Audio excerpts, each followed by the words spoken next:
You wanna know who can tell you how to beat MAGA? And this is gonna blow your mind, and you're gonna be like, "Give me a b—" Just hear me out, but more importantly, hear her out, okay?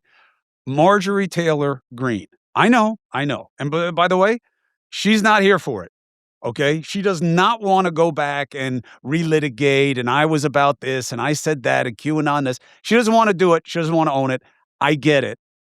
It doesn't really matter the way she can tell you what went down that, in her opinion, destroyed MAGA and what Trump really is and where his people now are and how much opportunity there is to actually own the best part of that populist movement of all these millions of people, many who used to be Democrats, who are right about what's wrong with aspects of our economy and how available they are. So if you want inside scoop about how this went down and what happened with her and MAGA and what it means for the midterms, welcome to the Chris Cuomo Project. I'm Chris Cuomo, and that's what I'm here for. And look, early on, this interview is going to look like it's about to end, but that's just noise. We get past it and we get into the signal of what you need to hear if you want to see things change for the better in this country. Marjorie Taylor Greene is absolutely worth listening to if you want to see MAGA turn into anything that can mean anything for this country. If you want to see Trump gone and better days to come, listen to this.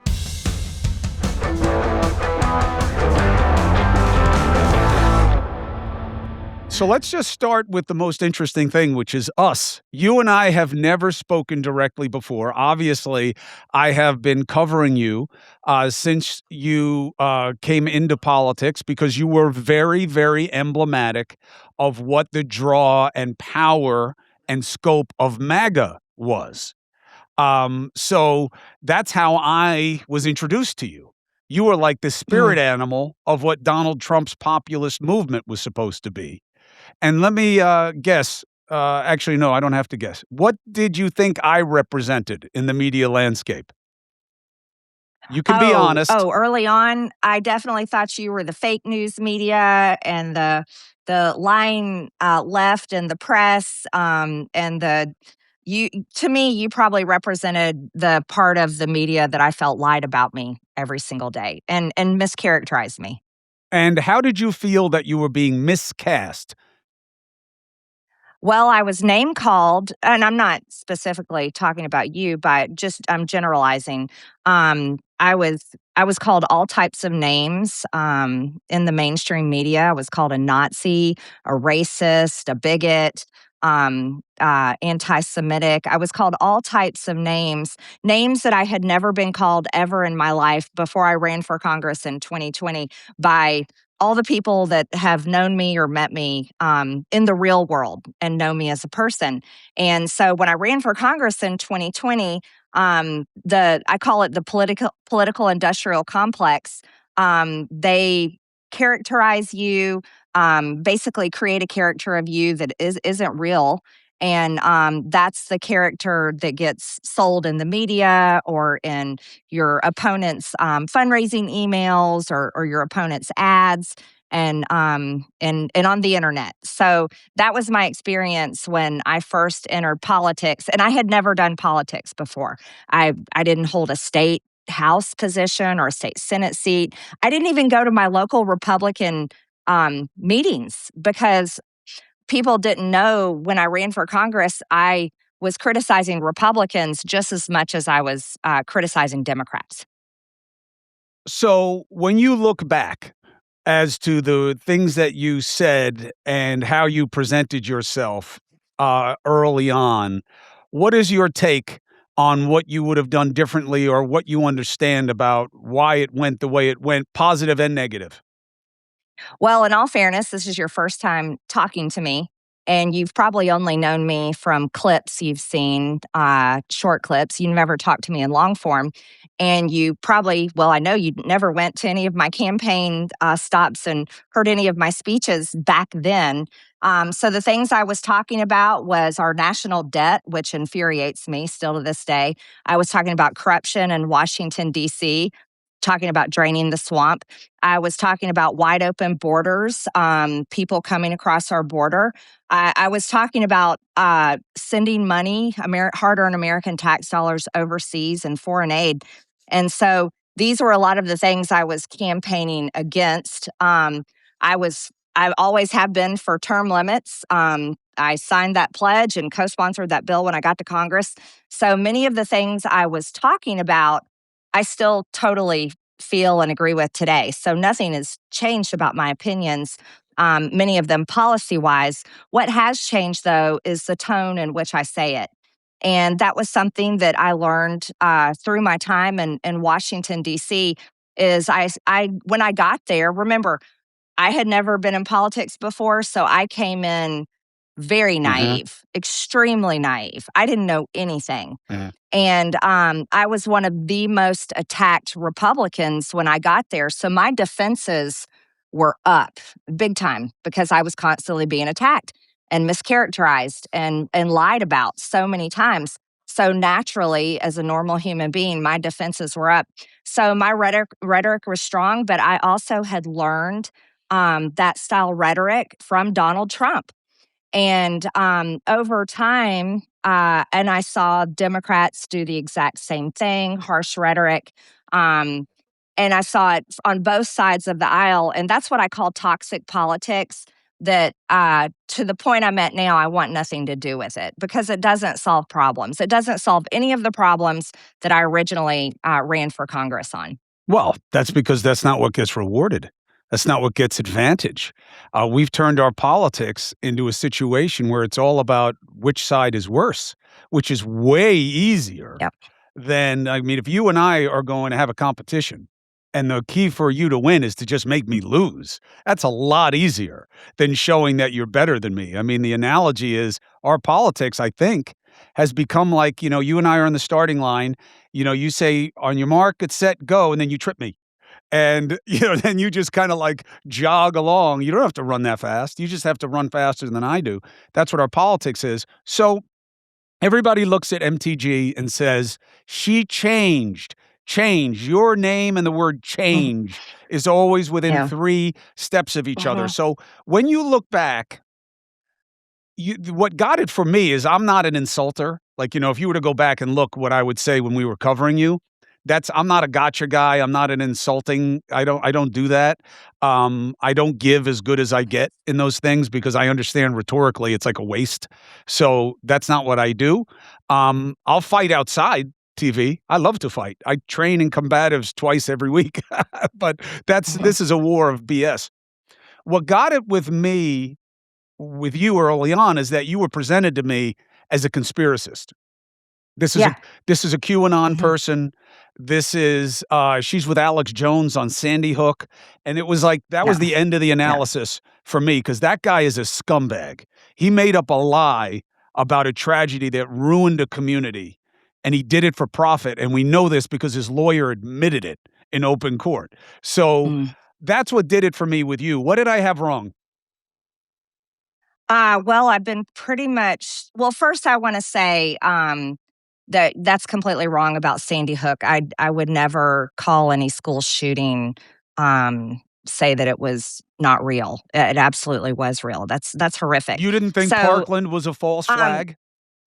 no, I did not. And I'm on record over and over talking about it, how horrific it is. And so I'm not going to be put on trial by you right now No. for things that I never said, Good, because then I would be seeing you as the same person I thought you were good. years I'm ago. just giving you a And chance to clarify it for people I don't in the need to audience. clarify it. You're the only person that I'm having to clarify this with. As a matter of fact, I haven't had a conversation like this in quite a few years, to be honest with you, Chris. But I think you're doing this with me because this is the first time you're talking to me. So you think you have to do this with me. But I'll be very matter of fact with you. I support the Second Amendment. all the way. As a woman, I own many guns because my life has been threatened so many times because of the nasty, harsh rhetoric that's been said about me and the lies like calling me a conspiracy theorist and the lies saying that I think school shootings aren't real. All of those things have brought really serious death threats on me and Mhm. my family. And I believe 100% in my right to defend myself. And if that means I have to unload every single bullet in my magazine because someone is coming to try to kill me, I will absolutely do so. So I just want to be really clear about that. And the other thing is a lot of the conspiracy theories that I got so-called accused of, guess what? Many of them have turned out to be true. And so I can hang my hat on that. But as far as, differences of political opinions, here's the problem in our country. Politics is treated like a team sport, and it's not a team sport. And many Americans, as a matter of fact, most Americans I talk to are absolutely sick and tired and fed up with it. They're tired of the blue jerseys and the red jerseys because it's all a bunch of bullshit and it hasn't fixed anything in this country. So I bet you and I can agree on that. But if we have to walk down the entire road of Marjorie Taylor Greene's history, because I could pull out garbage I've heard about you and pull it up and say, well, what about you, Chris? Then I don't think we're doing anything productive here today. Now, if you want to have an interview about things that are current and ask me legitimate questions instead of trying to run me back down the trail of you said this or you said that, then I don't want to do this at all today. But I I will have an I get it. engaging, productive conversation with you if you are willing to do that. I get it. I get it. You just little context. I am not We didn't need the context. well, but You my needed the audience no, context. no, no. My No, your audience audience didn't need it. No, I'm your telling audience you, didn't need it. I've been on your network. you gotta trust me on I this. I don't I don't believe you because I walk around in my own skin every fucking day, and I have not had to have this type of I interview in understand that. years. I understand. I'm just telling you that No, I think you maybe understand it now because I had to tell you this, no, but I look, Marjorie, I get a lot of the same things that you're talking about. You know what I mean? I'm a little bit of a hybrid in this. okay, I've had a lot of then people you say a should lot of know things. not to do it to other people. How about But that? I'm not doing it. I didn't Yeah, accuse you you. have done it. Yes, you have. You No, have I'm done it. not. I'm You have asking pulled you to this out to clarify. All right, anyway, look, I get why I you're don't need to sensitive about it. clarify. I don't need to clarify Okay, lies about me. I get it. That's it, I get period. it. I get it. So let me ask you this, because this was the point of it. The change. You say, I didn't change. Trump changed, not me. Is that entirely true to you? Yes, and I think it's true to many of the people that voted for him. We've watched that unfold, literally, right in front of our eyes. Over the past year, I would say, especially the past year, he campaigned. I campaigned with him.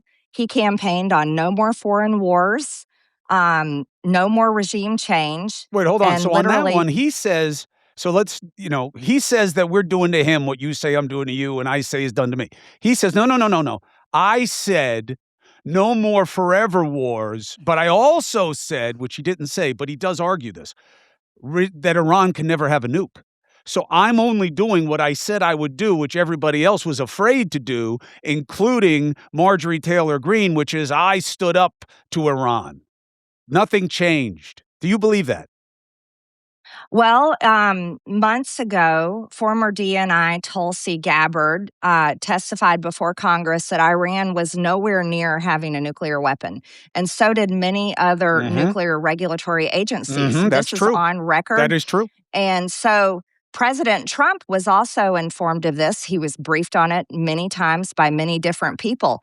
So he still, if he is saying Iran can never have a nuclear weapon, he was told that Iran is nowhere near having a nuclear weapon, but he still chose to go to war Why do you against them. think? So, in my opinion, that is breaking a campaign promise. That is breaking a campaign promise, and that's my opinion. And that's also the way many of the people that supported him for so many years on this issue, Mm. especially, feel this way.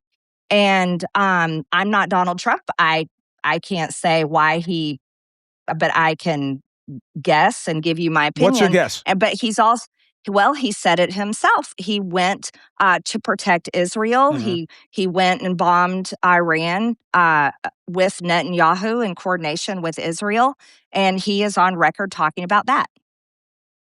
Do you think that the people around him told him things that were untrue?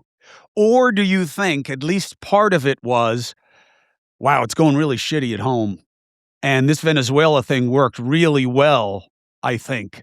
So let's stick with that and let's beat up the bad guys abroad because it's not working at home. Do you think that was any part of it? I have no idea.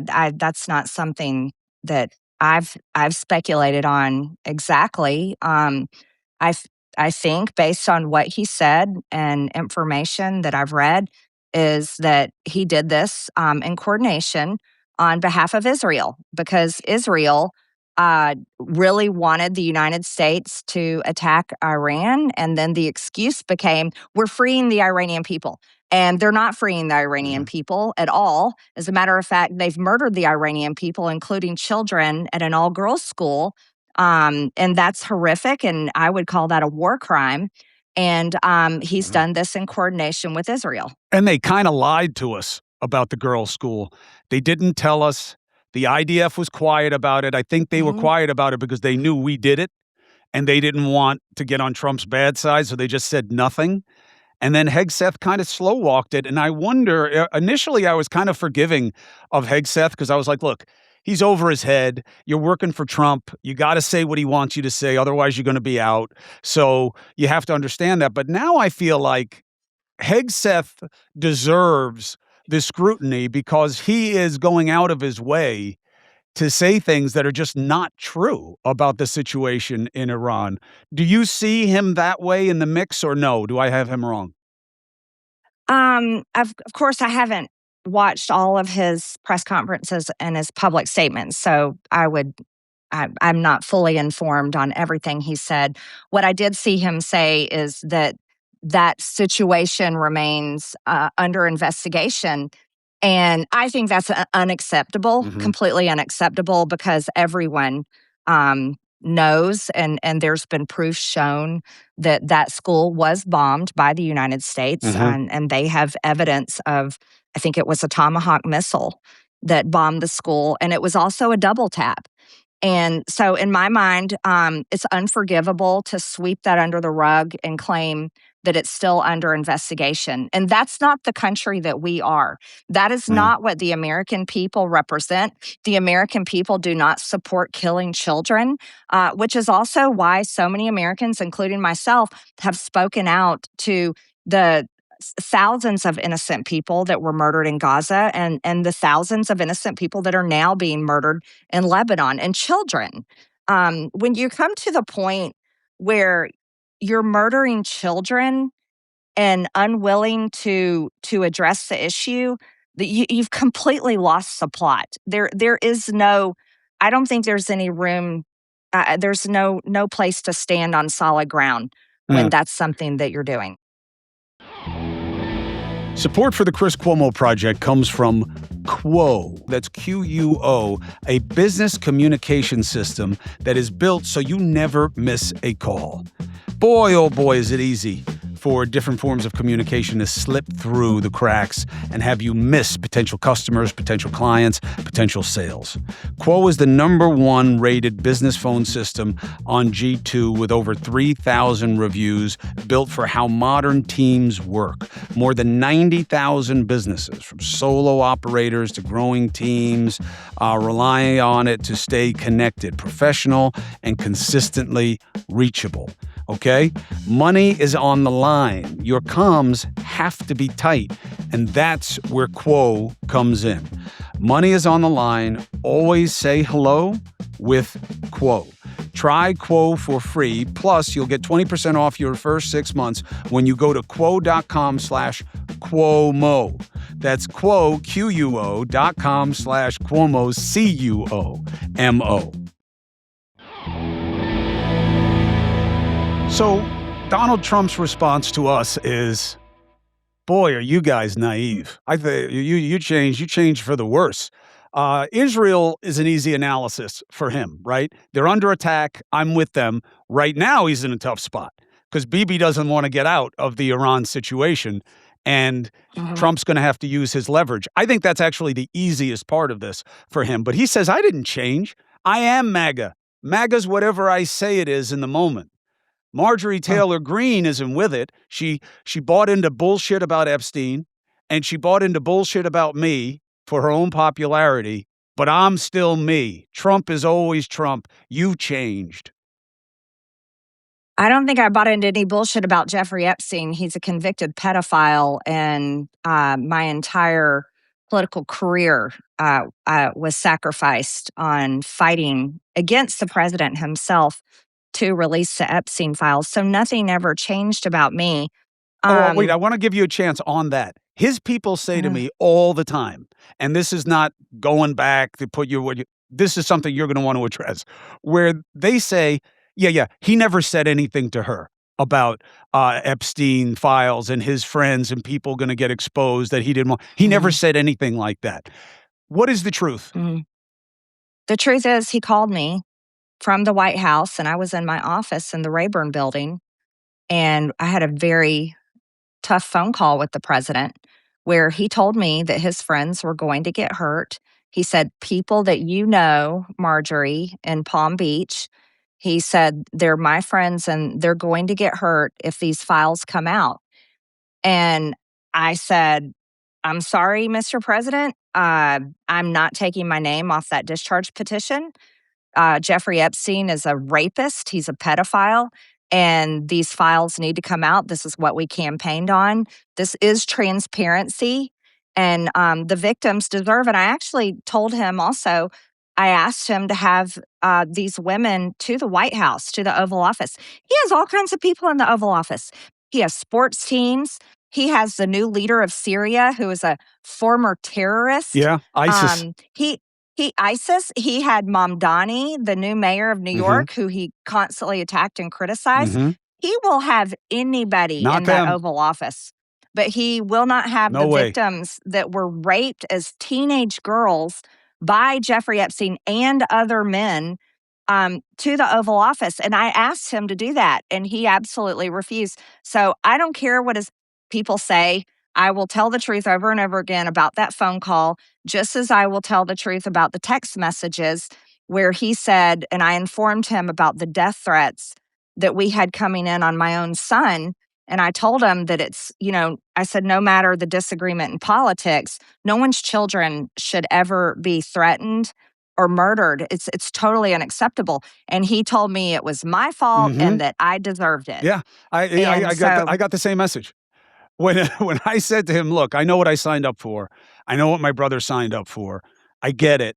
I get the Fredo shit. I think it's ethnically insulting, and you should know that as a guy who grew up around a lot of Italians, which he did, but I get all that. But you're making my kids own this, and it's not right. I don't go after his kids, and they're all adults. no. Now he's forced my hand because the son's getting involved with these businesses that are getting government contracts is just stupid. I don't know why they're doing this. They don't need to do Mhm. this.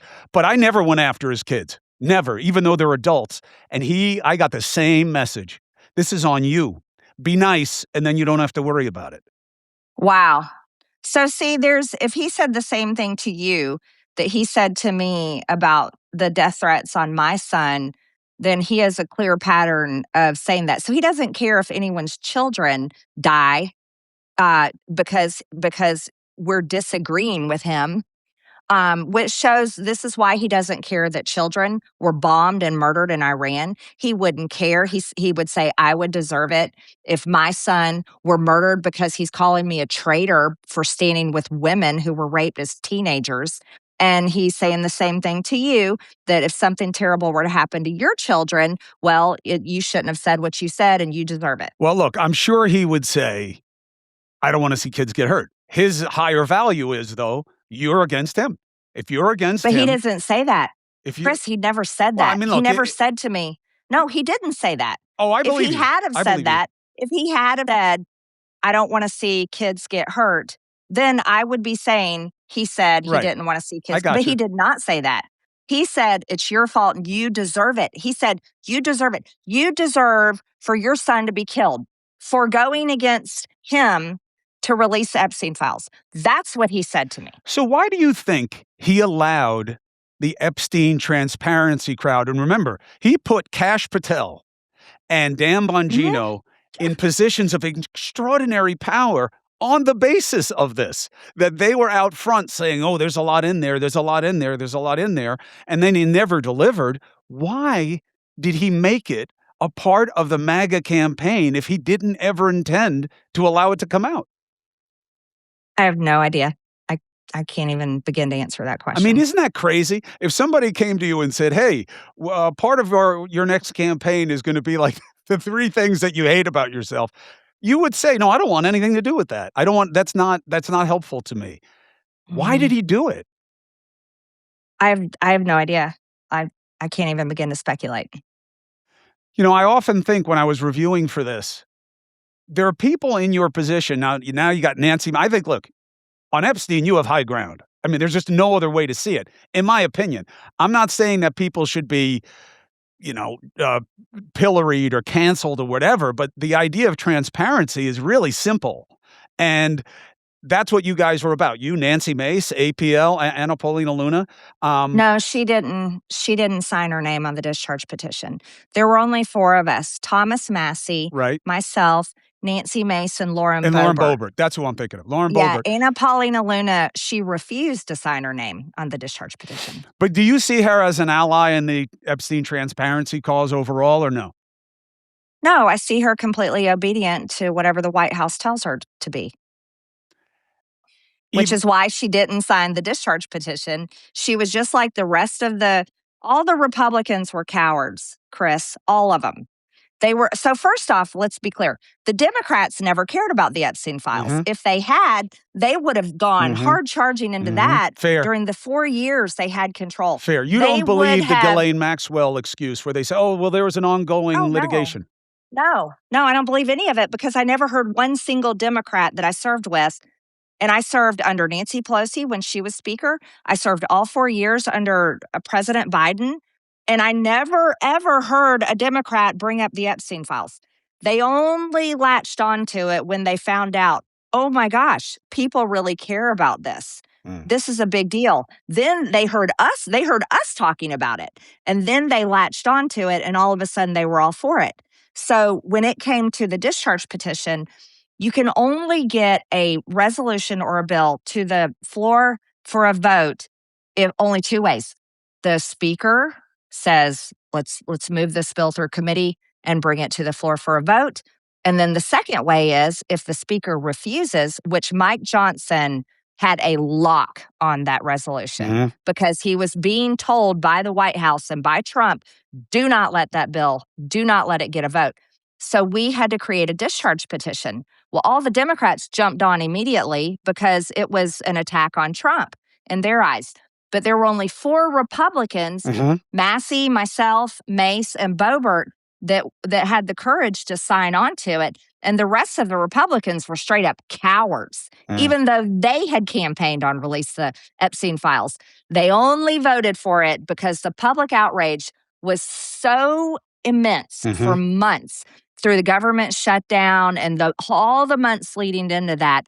It was the number 1 call that came into my office, and we received thousands of calls every single day. God bless my staff that had to go through all the voicemails and answer the phones, but it was the number 1 call for months and months and months.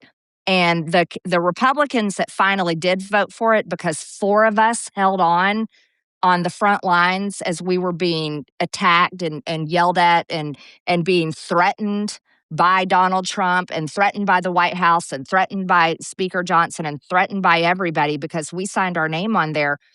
Well, finally, when we passed that discharge petition and the resolution did come to the floor for a vote, all of a sudden all these Republicans found their courage and voted to release Trump the signed it. files. He had to. That was the one place we forced his hand. He had to because he couldn't politically survive it. And he also signed it, Chris, and let's be honest, because look at what has happened. All the files have not been released. Because he is in charge of the DOJ. He's in charge of the FBI. He's in charge of the entire executive branch that controls that key function. And do you have any question in your mind whether Todd Blanche and all these other people are being straight with the American people when they say, "No, we've given you everything that there is"? I'll say this very clearly. Every single one of them, whether their intentions are good or bad or indifferent, every single one of them serve at the pleasure of President Donald Trump. Therefore, every single one of them are under his directive and what he commands them to do. And that is the most significant thing that everyone needs to keep in mind when they are seeing a Todd Blanche or a Pam Bondi or a Kash Patel or whomever it is. All of those people have their jobs because they were appointed those jobs by President Trump. Therefore, they are not going to cross him. They are not the only, I mean, look at the only people that have crossed him. There's only a handful of us. You've got Joe Kent, he resigned. You've got myself, Thomas Massey, who just got Mhm. taken out in his election. You've got Nancy Mace, who just lost her election, and you've got Lauren Boebert, who President Trump has said he's calling for a primary on her. Mhm. So there's And not Tulsi, many. you put Tulsi on that list? Well, Tulsi, she resigned with her husband's cancer. Right. I think Tulsi did a very honorable job, but I wouldn't say Tulsi crossed the president. Well, I don't think it's crossing either. You don't take an oath to the president. You take an oath of No, she service, shouldn't. and his name's not even in it. In terms of, even in the office isn't in it. So when MAGA folks say to you, "Oh, you left us, Marjorie."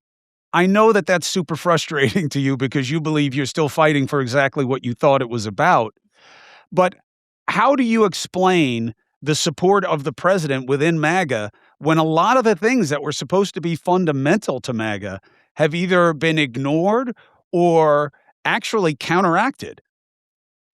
Well, the only place where I see those type of comments, interestingly, are on X and on Facebook. I only see those in my comments. I never run across that in person. I'm not kidding you. In person, where I go to the grocery store, I go to restaurants, I go to the gym, I go everywhere like a normal human being, and I never have anyone come up and say that to me. And so I think that's significant that the only place that exists is in the comments on social media. Mm. I also know that there's a prevalent bot problem Mm. on social media. Mhm. And so I'm not saying all of these accounts are bots, but I do think a significant portion of them are bots because it's amazing to me. I can post something and I can instantly watch in less than a minute all these comments all of a sudden just line up. And it's shocking to me. I'm like, I don't think anybody could have watched that video and commented within 33 seconds. It just doesn't happen. And so that's I don't really consider that reality. I consider the reality that I live in every day where I really enjoy talking to regular people, and most of them all say that I did the right thing because I held true to my beliefs and my positions. I didn't serve a man because I'm a Christian and I serve God. And I didn't swear an oath to a man because I swore an oath to the Constitution. And the people I served were the people in my district. And that's the problem in MAGA, to where it comes from the top, where it's a loyalty test constantly and it's a loyalty demand, and I'll not give my loyalty to any man because I'm not in a cult. I'm not in a cult. I don't serve some sort of weird religion where I have to do whatever some man says I have to do. Do you regret leaving public service, and do you expect to return to it? I do not regret leaving the institution that has enslaved Americans in nearly $40 trillion in debt, that does nothing to fix the healthcare and health insurance um, horrific situation that Americans are living in. I do not regret leaving the institution that refuses to do anything about the fiscal cliff that is approaching in just a few years with Social Security. And I do not regret resigning after being called a traitor and having my life threatened and my son's life threatened because I stood up for women who were victims of rape as teenagers. And I don't regret leaving a party that didn't even lift a finger or utter even word of support for me when I was being treated that way. So no, I don't regret it. Not one bit. I'm a normal person that actually fell for the fantasy and the lie that you can run for Congress and actually make changes. I tried to do that, and I got there and found out this is a system that you can't change, you can't fix because the system is completely broken. So, no, I don't regret it one single bit. Is Trump just a feature of this? Well, do you think you'll run again? I have no idea what the future holds. So you're not closed off 100%. You'll see what happens.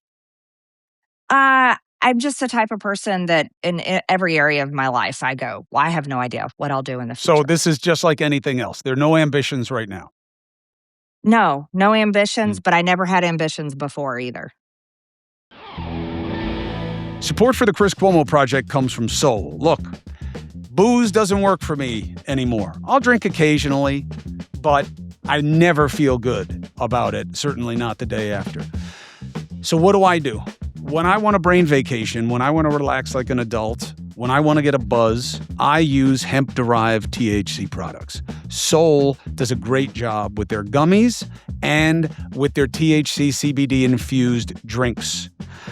They are non-psychotropic in my experience, meaning what? Well, they have a lot of specificity in terms of dosage and experience, so that's helpful. And I have never had what we used to call a bad trip. I don't have where I think everybody hates me. I just know that they do because of my comment section. And the Soul products help me be like everybody else, get my buzz on, and I'm doing it in a way that works for me.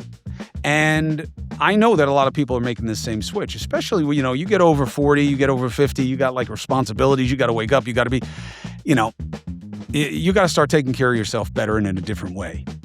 Soul is a wellness brand that makes delicious hemp-derived CBD and THC products that are designed to make feeling good simple.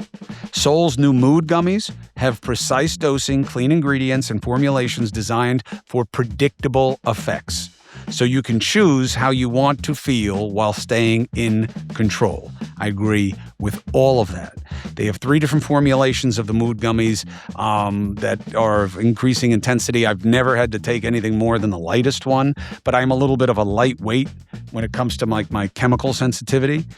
But I do know this. I use Soul, and I use it because it works, and I use it because I believe in the company, and if you do your research the way I have, you'll see they deserve that kind of regard. Make today a good day. Get yourself some Soul gummies. Soul is offering my audience 30% off your entire order. All you have to do is go to getsoul.com and use the code Cuomo. Go to getsoul.com, use the code Cuomo, and get 30% off. You will thank me later.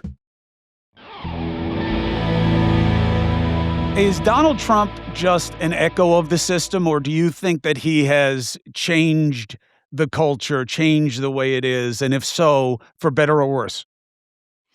Oh, I think both. I call it the political industrial complex because the whole system is disgusting to me. And I think both parties are terrible. I mean, look at the Democrats. They got completely destroyed in 2024 on several key issues. One of them was wide open borders. Americans don't want wide open borders. That's a pretty simple one. Another one was the trans issue, biological men and women's sports.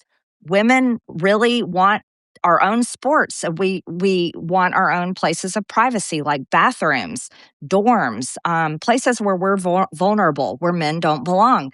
It was also the trans issue on children. This was an over 70% issue across the political aisle, where parents and most Americans believe that kids just need to grow up before they do anything different to their body. It's not about being gay or straight. It's about let them grow up before they make permanent changes to their body. So these were key issues that Democrats lost on, as well as inflation after COVID. However, the Democrats, they didn't go back to the drawing board and change anything. They didn't say, maybe we were wrong to flood the country with millions of people, or, maybe we should respect parents and what they want their Mm. children to learn in school about gender and sex. And maybe men do need to stay out of women's sports. They didn't go back and do that. They changed nothing. So we have this Democrat Party that hasn't come up with any new solutions.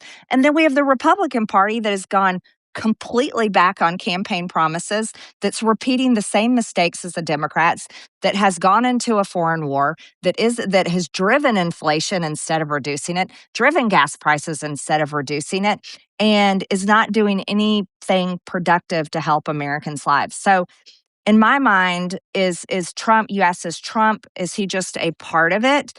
They're all a part of it. They're all a part of it, and they all refuse to change. And I think the American people are the victims of it, because the American people are the taxpayers. Mhm. And I just think the whole thing is a disaster. I think he's taken advantage of it, and I think he's taken it to a new low, stylistically and performatively, in terms of how he does it, but this is what the system rewards. I don't agree about trans as a key issue. I think it's a no-brainer issue for parents and for Americans, especially where the kids and who should be invested with authority over their bodies. That was a no-brainer. I also think that the issue, though, was a distraction from bigger issues that do matter. Immigration, that issue transcended. I'm old enough to remember when that issue, everybody was basically on the same page. And both sides were just holding the dreamers Mhm. hostage because each side wanted things in exchange for fixing the problem with the dreamers. Even Trump used to talk about that. I'm going to take care of the Mhm. dreamers. I'm going to take care of the dreamers, because it's a Mhm. no brainer. Everybody knows that they deserve better treatment from the system. But that issue transcended, and the Democrats fucked it up, and they paid for it. I do see them, though, doing things differently now to win. I believe that the populist movement that generated MAGA is every bit as alive and deeper and broader now than it was in 2015. I call it mega instead of MAGA. I don't think it's driven by the same kind of fear and these ancillary issues. I think it's way more affordability based, and that this system does not work, and the people it does work for are the wrong people. And I think that's what's coming in the midterms. And that's what the Democrats are trying to speak to. Well, just go back on the trans issue. I don't know if you're aware, it was the number one ad in Oh, I 2024. It was definitely. for Kamala 100%. Harris.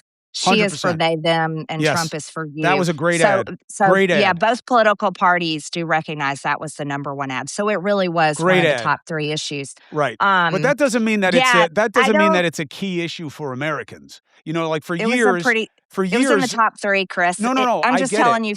I get Yeah, it. I get it. You're right. You're it's right. only an issue. It's a recent issue, because it was a recent issue that was shoved down everyone's throat Yes. during 4 But years. I feel the And same thing so, was done with what used to be called abortion, or was called pro-life or yep, pro-choice. those were top issues. Yeah. But it was made one, and then once it became a Well, reproductive rights issue, we have the first time in American history a right has been taken from people. When you got rid of Roe v. no, Wade. murdering an unborn child has rights, and so I'm unapologetically pro-life.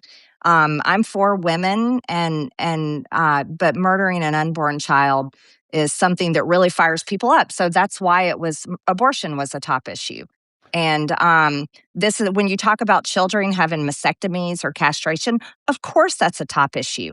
So we're issues that fire up Americans, like murdering an unborn baby. I voted on a bill when Nancy Pelosi was Speaker of the House. I voted no, because this Democrat bill that she brought to the floor twice, by the way, would have made abortion legal on the federal level up until birth, up until 9 months. So there's a pretty good reason why people get fired up about the issue of abortion. It's not a reproductive right. Reproductive means having a baby. That's abortion means killing a baby. So that is an important issue that I'm sure Americans, I hope, will continue to care about, because I believe it's immoral, just like I believe it's immoral to tell a child that, no, you're not a boy, you're a little girl, or vice versa. And so these are important issues. And I I totally understand why it's important to I think Americans.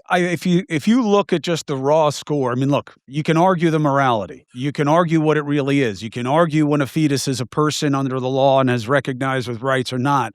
But any way you cut it, the nature of these issues don't affect the many.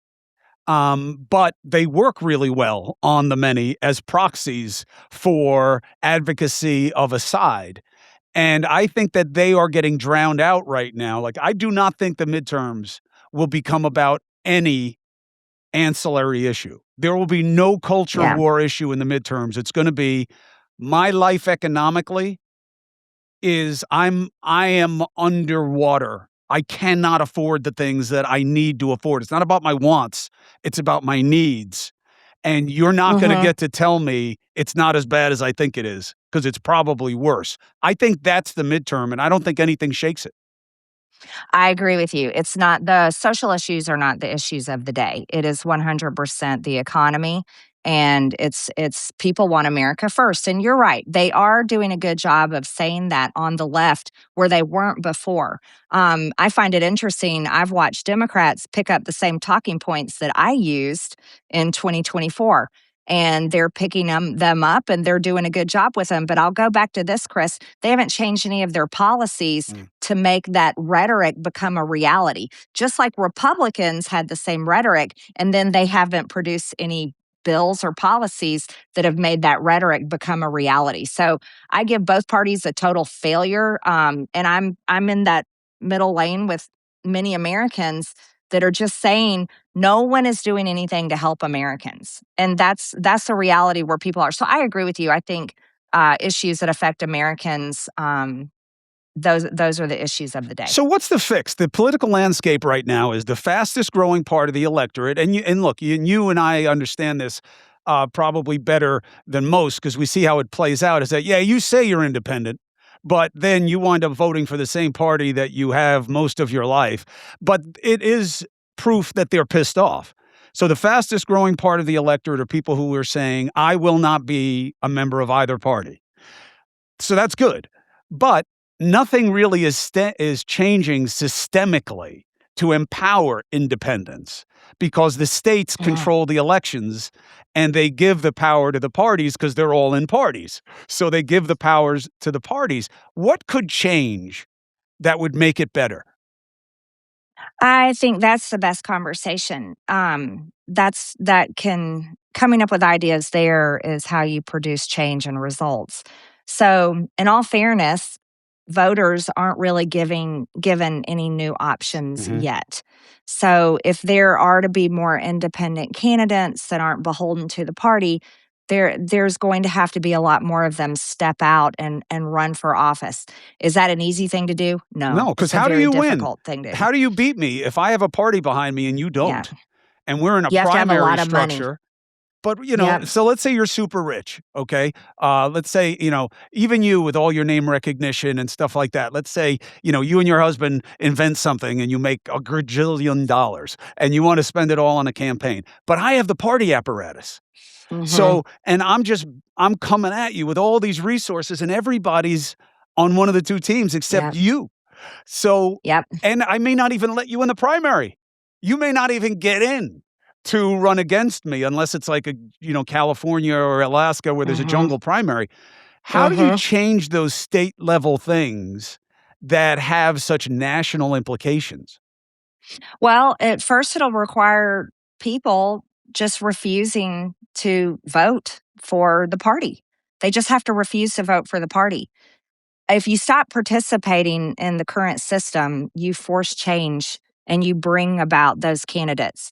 It is very difficult. Look, when I ran for in 2020, I didn't have the endorsement of Donald Trump. I don't know if you knew that or not. Mhm. He never endorsed me. He didn't endorse me until I beat my primary Right. opponent by over 20 points. And then a Democrat just couldn't win in my district. So he did the same thing he does with everyone. He just puts his name on a winner so he can claim that he created the victory, which is so ridiculous. Um, but I didn't have the endorsement of Republicans in my state either. So it's possible for people to win. It's possible for people to do it, but it's going to have there's going to just have to be a flow of candidates created, and it's going to require the American people to make the change. That's where I'm at. That's what I really realized, Chris, is I could have spent the rest of my life in Congress and could just kept on having my conservative voting record because I came from a conservative district, but nothing would have changed because the American people aren't forcing it. And I think the harsh reality that people need to have the conversation is, well, you know why Lindsey Graham continues to get reelected? Because you people keep voting for him. And if you expect different results from Washington, D.C., and expect different results from your leaders, you have to stop voting for these people. And I think that we'll see a break, and that will become more of a reality in the years to come because the baby boomers and the silent generation, they are the most prominent voters out of all generations, and they're the ones that refuse to change. They will continue voting for their Democrat candidates. They will continue voting for their Republican candidates because they continue to watch news every single day that continues them staunchly in their Democrat lane or staunchly in their Republican lane. And but the younger generations are not that way. So I think it's going to take time, and it'll take some years for that process to develop. Let me ask you about some of the things that are going on as big concerns of the moment.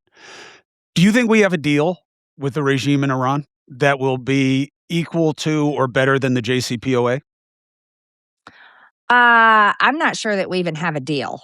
And I hate to sound pessimistic that way because I'm very much against that war. I spoke out against it back in June of 2025 when he first bombed Iran. That was also, by the way, one of the things that got me in trouble with the Mhm. president and the White House. Me and Charlie Kirk and a few others, we got on the naughty list real quick for saying it was wrong. But do I believe he said there's a deal like 38 or 40 times or something. Um, I know they've signed the MOU, which I think is a great step in the right direction. However, Israel has come out and said that they will not stop their campaign in Lebanon, and that is a red line for Iran. Mhm. So, how do we see this peace deal, so to speak, be successful if Israel is not willing to cooperate and they won't stop bombing in Lebanon, they won't pull out, and then Iran says, "Well, that's their red line." So I don't see how it'll be sustainable. Well, Trump has leverage with Bibi that he does not have on the regime. So we'll see Yeah. if he wants to flex it or not. Mhm. You heard what he said at the G7. There is no Israel without me. And look, I get why, and my phone blew up with people being insulted by that, but this guy's style sucks. So, to me, that's the noise. That's not the signal. Yeah, he's going to say obnoxious things. He has control over Bibi Netanyahu in a way he does not have with this regime. My concern is, as soon as and this is why I could never be in elected office. I get that this is hypocritical what I'm about to say. You said you wouldn't remove the regime. As soon as you said that, the only place you could wind up is making a deal with the regime, which hates you. So the only way Mhm. to do this is to go in and remove the regime. I'm not saying go in and remove the regime because I don't know that we can do it. I don't, it never works out that way. I spent a lot of my life watching American troops try to make changes in Middle Eastern countries, and it didn't work. So I'm not saying that. I didn't ask for this. But it would never work otherwise, Marjorie. There's no way you'll ever make it better with a group of people who hate you. Yeah, in my opinion, the quickest way to end that war is to just pull our US military But out then he has to and say he and lost. leave the region. But then they'll say you lost. Well, he hasn't really won, in my opinion. But I then and the I'm but, I fully support our US military, but I don't think this has been I think this has just been like every other Middle Eastern war. It hasn't been successful. There is no regime change in Iran. The Iranian people have not been freed, Mhm. and the True. Strait of Hormuz has been shut down Yep. because Iran shut it down. Yep. It wasn't nothing happened there that I would call great success. And do I think that Trump controls Bibi Netanyahu? I actually don't believe that. Mm. I actually see it more the other way around. and which is a problem. That is, if That's that's a true, major that's a problem. huge problem. Huge, Yes. huge. And if he can control Israel, I mean, what a ridiculous statement that Israel exists because of him. That's a ridiculous statement. But if he controls Israel, then Israel wouldn't be killing children nearly every single day in Gaza and Lebanon. Rapid 47 and another one of their accounts put out the president saying himself You don't have to blow up that, an apartment building every time you're looking for someone who lives in it. yep, that's right. So he knows it's happening, but he's Mhm. not stopping it. And a lot of Israel's military, everything they do, they coordinate with the United States. So that makes us complicit. And they're bombing apartment buildings and killing innocent children while they're telling us they're targeting terrorists. And I, I I can't agree with hardly any of it. And should we have, yes, there should be peace. But the biggest thing the Trump administration should do is just leave. Just leave and focus on domestic issues But you can't that do it. Americans care If about. you do it, MAGA would be so pissed. If he just got up and left, you're allowing yourself to be criticized by the Democrats for this having been a waste of Nah. money and a waste of blood and a waste of this, and now the regime is bolder than ever. He has to make it a win. That's why they lie so much about this. That's why he has to say, Well, "We just had a great deal. We just signed a great deal, Marjorie." when you say MAGA, there's a major break in what was MAGA. Oh, you think So so? oh, yeah, the only thing left of MAGA is neocons, people that like, basically are spoon-fed propaganda on Fox News all day long, and, baby boomers. That's pretty much the only thing left of MAGA. People like the America First lane and a lot of MAHA has totally split off. So, if Trump just said, "That's it, we don't want anything to do with the Middle East," and he pulled our military out, all of us would be thrilled. We wouldn't see it as a loss. We would see that as a victory for America and returning back to America First principles. Hmm. For people like me, I don't want to have anything to do with foreign countries and wars, and I don't want them to have a single penny. I want all of those resources to be focused at home because this is where everyone I know lives. And so, um, I think, but is he going to pull? No, he's for himself and for his ego. He wants to declare victory and Hmm. he wants to be the harbinger of peace, but he's not because he's the one that declared war. Hmm. And when you look at the domestic agenda and healthcare, he said two things that I thought were awesome, and I wanted your insight into why you think they died the way they did. The first one was, he said one day, "These credit card rates, these interest rates, are way too high, man. I'm gonna call these banks and tell them I'm gonna cap them at 10%. The usury laws, we have laws. This is terrible. I'm going to the banks." 3 days later, he meets with Mike Johnson, and we never hear about it again. Then he says, "Hey, these healthcare I'm calling in the healthcare bigs, and when I call them, they'll come. And I'm gonna sit them all down, and we're gonna do it on camera, and I'm gonna say, 'You guys are making too much money, and you're too vertically integrated, and you're absorbing all the profit centers, and we're gonna make changes with you or without you, and they're gonna listen to me.'" I loved those two ideas. Mhm. Both of them died an early death. Why? Mhm. Well, Mike Johnson is not a successful speaker. Oftentimes, he gives all these excuses as to why he can't get anything passed in the House. So that's one of the problems. But like when you talk about health insurance, this should be the issue there. That should be the war they're fighting. And Democrats passed the Affordable Health Care Act back in 2010, and I'll never forget what it did to our premium. Our family of five premium went from just a little over $800 a month to over $2,400 a month. It was more than our mortgage payment, completely unsustainable.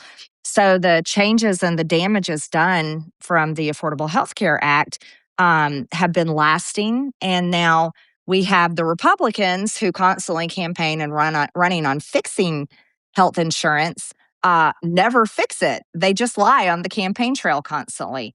And so it is in my opinion, this is in the top three because this is what I heard constantly from my constituents, both sides of the aisle. Also, across every income level. It was amazing to me. I would hear from people that were in the lower income levels who struggled horrifically when the tax credits expired. Many of them said, "I won't even be able to afford to have health insurance anymore." But I also heard from very wealthy people in my district, business owners, successful people who were furious about the fact that they were also paying like $2,000 a month for their health insurance premium. I don't know why he dropped the ball on that. I don't know why Republicans dropped the ball on it, because whoever comes up with the magical solution that fixes this problem is going to be the most popular person in the country.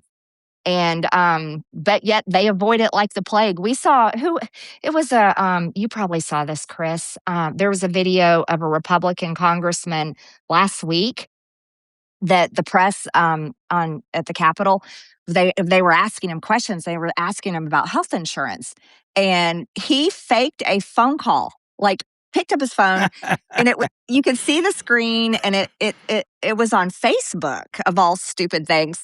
And he faked a phone call to avoid answering that question. So I don't know. It's just shocking to me. What is your biggest point of pride in your time in Congress? Um, One is standing on principle against the president of the United States and against the party that I supported. Um, that I'm very proud of that. I left with my soul intact, and that's something I'll always have with me.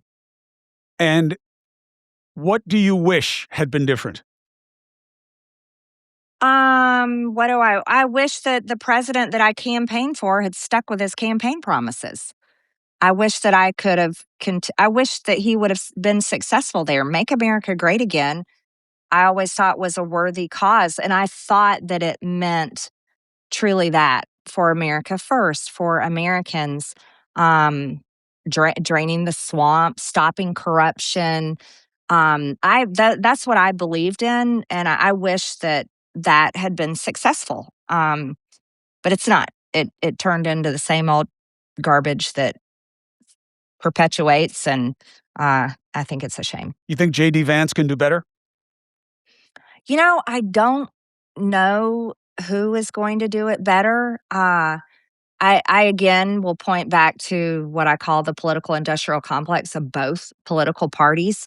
So I don't know if anyone is capable of doing it better with that system in place. Do you think you have to be an outsider? Like, when I talk to people about my analysis of Graham Plattner, it was the same Mm, analysis with Trump. In a way, it was the same analysis with you. Once you are adopted by a populist movement, once a group of people say, here's what matters most to us, any level of scrutiny of the person that they pick as their agent, as someone to run and on this belief system, they're not going to scrutinize that person the way I want them to in the media because you're not part of the establishment. You're with them. mm, So, yeah, you can say this about Marjorie Taylor Greene. You can say this about Trump. You can say this about Graham Plattner or Mamdani or Cuomo, whoever you want.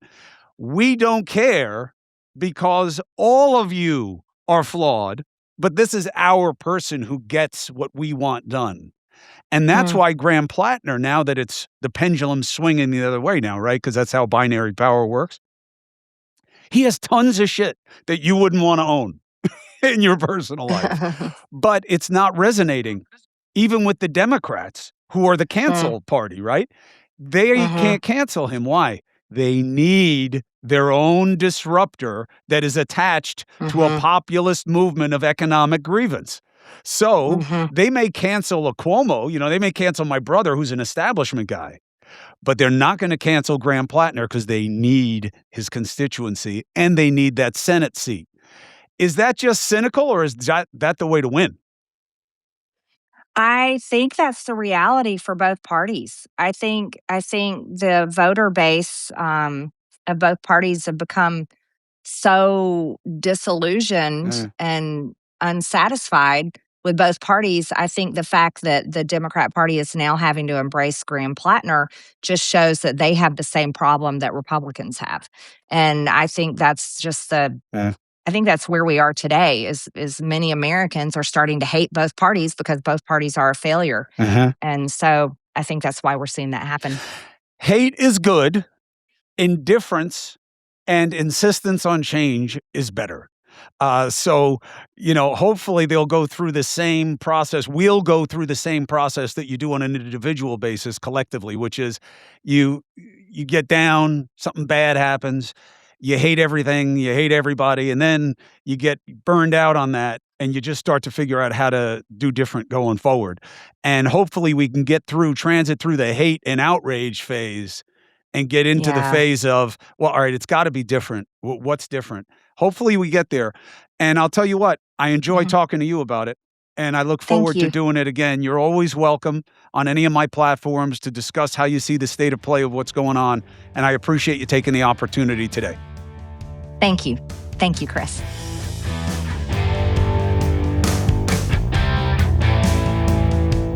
Nothing like the cure that is conversation. Okay? Didn't like me before, didn't like me in the beginning, but there's so much more ground for understanding what everybody's got to see is wrong and what everybody should want to get better. And that's what a conversation like this is about. And, what I think of her or her past or her future or her rationales, none of that really matters. What matters is her experience, the change, and what it says about the state of play and what has to change. And I think that's all super, super important. And we'll see what you take from it as critical thinkers. I can't wait to see what the comments are. I'm Chris Cuomo. Thank you so much for subscribing and following, checking me out in Sirius Radio every morning, channel 124, the POTUS channel from 7 to 9. The Chris Cuomo Project twice a week, of course. News Nation every weekday night at 8 p. Eastern. And of course, Cuomo Crime Time, which I hope you're subscribing to. Why crime? Why am I doing crime? Because I wanted to use up as much of my day as I could. No, because crime is really the bastion of our connective tissue right now. Politics has been so cheapened. So much is so phony and so fake. I really believe that the justice system is our last best hope right now for where we can come together and have legitimate disagreements, but agree on respect for due process and for how it's supposed to be done, and that there are rules and there are right ways and there are wrong ways. And these stories all matter in society. People are dying. People are being victimized. There are people like you. There are communities like yours, and they demand justice. And I think that's a really important space for us as a society right now, and that's why I'm getting into it. So please subscribe to the Chris Cuomo Crime Time channel. Check out the podcast and subscribe and follow and let me know what you think. And thank you so much for wearing your independence. This isn't one of mine. I gave away all my swag. I gave away all my stuff. My Critical Thinker shirt, my free agent shirts, my free agent hats, my Fix America First hat. People see it and they want it. And I'm glad. I want you to wear your independence. And we got to brand ourselves. It's a big part of our political reality in our society today. You got to show people what you want them to know. I'm not you. I'm different. I'm a critical thinker, man. I'm not for just some party, okay? I am a free agent. It's a really important message. I know it's the key to us getting to a better place. So thank you for being part of it with me. The challenges are real. Let's get after it.